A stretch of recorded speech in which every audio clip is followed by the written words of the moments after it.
વડોદરા જિલ્લાના ડભોઈ તાલુકાના તીર્થધામ ચાણોદ ખાતે નવા વર્ષનું પ્રથમ માસ કાર્તિક માસના 14 પૂનમના નર્મદા સ્નાન તેમજ પિતૃ શ્રાદ્ધ અર્પણ માટે મોટી સંખ્યામાં સુરતથી રાણા સમાજના પરિવાર બંધુઓ મોટી સંખ્યામાં ઉમટ્યા હતા તેમજ પૂનમે અમદાવાદ ખાતેથી દેવી પૂજક સમાજ જ્ઞાતિ બંધુઓ સપરિવારજનો મોટી સંખ્યામાં ચાણોદ ખાતે આવી પોતાના સ્વજનોનું પિતૃ શ્રાદ્ધ તર્પણ શ્રાદ્ધ આસ્થા સાથે કરાવે છે।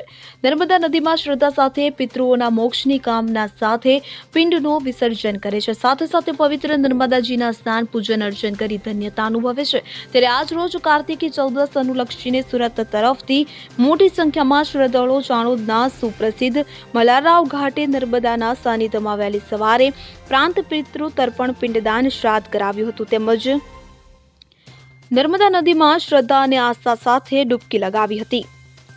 શ્રીફળ દૂધ ચુંદડી ચડાવી ધન્યતા અનુભવી હતી। તો આવતીકાલે પૂનમને અનુલક્ષીને અમદાવાદ ખાતેથી દેવી પૂજક સમાજના જ્ઞાતિબંધો મોટી સંખ્યામાં ચાણોદ ખાતે પિતૃ તર્પણ શ્રાદ્ધ કર્મ કરાવશે એટલે કે નર્મદા સ્નાનનો લાભ ઉઠાવશે। તો ચાણોદ ખાતે કાર્તક માસ પિતૃ શ્રાદ્ધ માટે ઘસારો રહેતો હોય છે ત્યારે ચાણોદ ખાતે આવનાર ટ્રાફિક ખાનગી વાહનોનું જમાવડું રસ્તા પર રહેતા યાત્રિકોને આવવા જવાની તકલીફ રહેતી હોય મુસાફરોએ નવા માંડવા ખાતેથી ચાલતા આવવું જવું પડતું હોય છે એટલે કે સરકારી દવાખાને હાલ હંગામી બસ સ્ટેન્ડની જગ્યા ખાતે બહારથી આવતા વાહનો ખડકાઈ જતા હોય કે જેથી એસટી બસને વાળવા તકલીફ સર્જાતી હોય ત્યારે બસ સ્ટેન્ડ ખાતે કાયમી પોલીસ બંદોબસ્ત ગોઠવવો જરૂરી છે।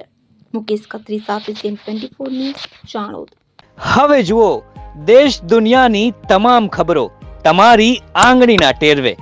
ઉઠાવો મોબાઈલ અને Google Play Store પરથી ડાઉનલોડ કરો અમારી CN24 ન્યૂઝ મોબાઈલ એપ।